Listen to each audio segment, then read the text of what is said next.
everyone. It's day 3 of the war here in Israel. We're here to give you just a bit of a update on last night and the situation this morning and into the afternoon. So right now,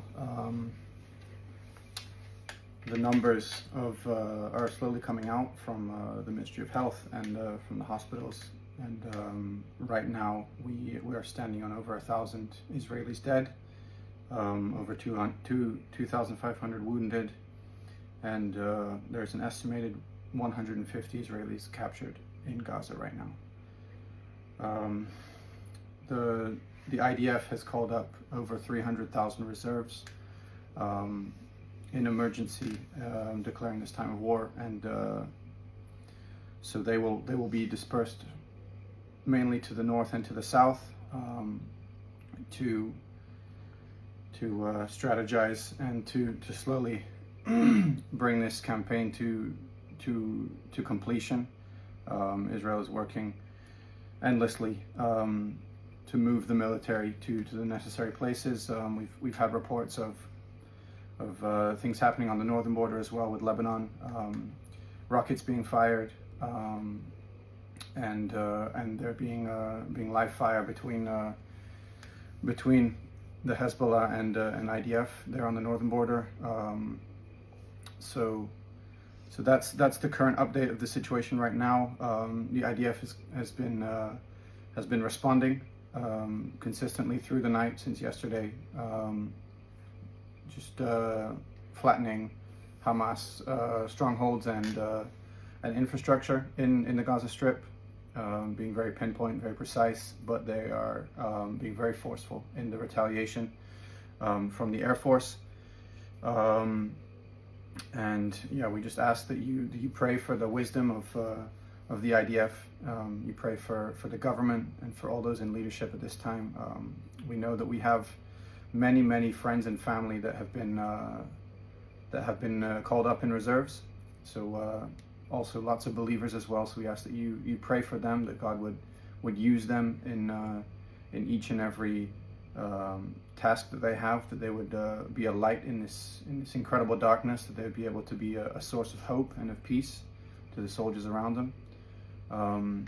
Yeah, we've just received news of the son of a local pastor here in the south of Israel that was killed during the conflict, and we just ask as well that you would pray for the families of those that have fallen. The numbers are coming in each day. There's more and more updates of soldiers and civilians that have been killed in this conflict. At this point, yeah. There is not a family in Israel that isn't either directly or indirectly affected by these numbers and by these reports. We just found out that other friends have been killed. Not only believers, but also just friends from Ben's unit, friends from my military service.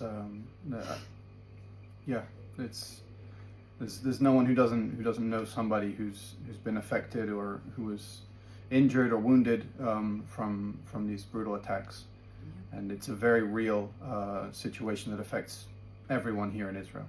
Yeah, so far, we do have team members with family members in the IDF who have either been called into reserve or as part of their military service. This morning we got reports from all of them that they're still safe, that they're still fine. They are in areas that are dangerous, but thank God, so far they've had protection around them. So please keep us in prayer. This is a war. It's very physical, it's very real, but we also know that this is a very spiritual battle, extremely spiritual. So just adding to the prayer points that Ben already said, please pray for our hearts to be guarded.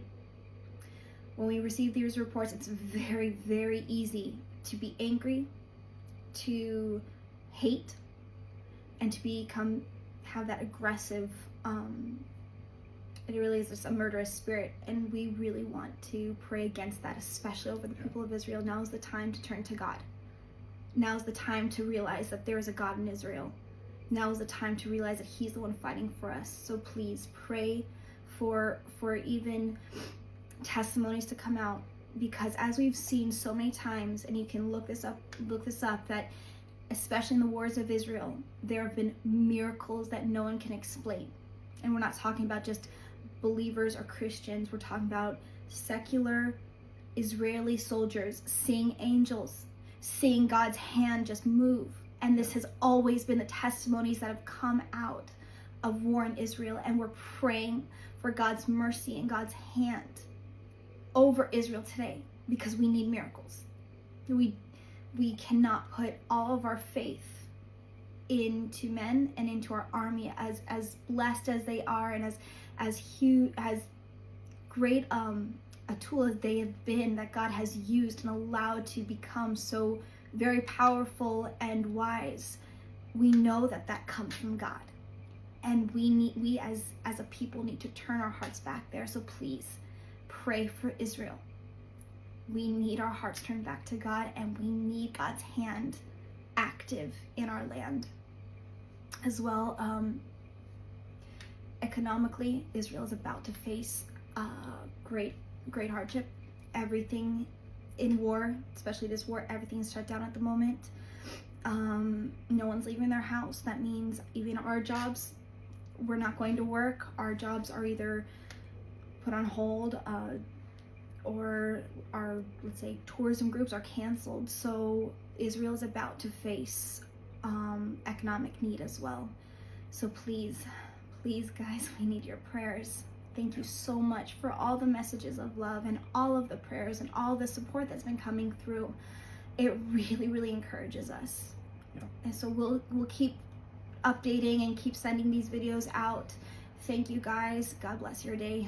And God I just bless want to Israel. add just another thing, as far as breaking news goes. There's lots of apps that have breaking news updates all the time. It's just we need to be careful when we're dealing with these kinds of things. There's a lot of false narratives, a lot of fake news out there.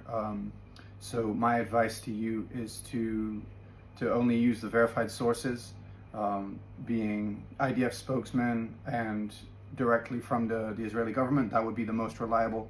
Anything else is still yet unconfirmed, and the Israeli government and news sources are working as quickly and as hard as possible to be able to verify everything and to release proper statements about the situation. So yeah. We try to make sure that what we're posting on our social media is coming from reliable sources, yeah. is actual footage or actual real updates. So yeah, this is an information war.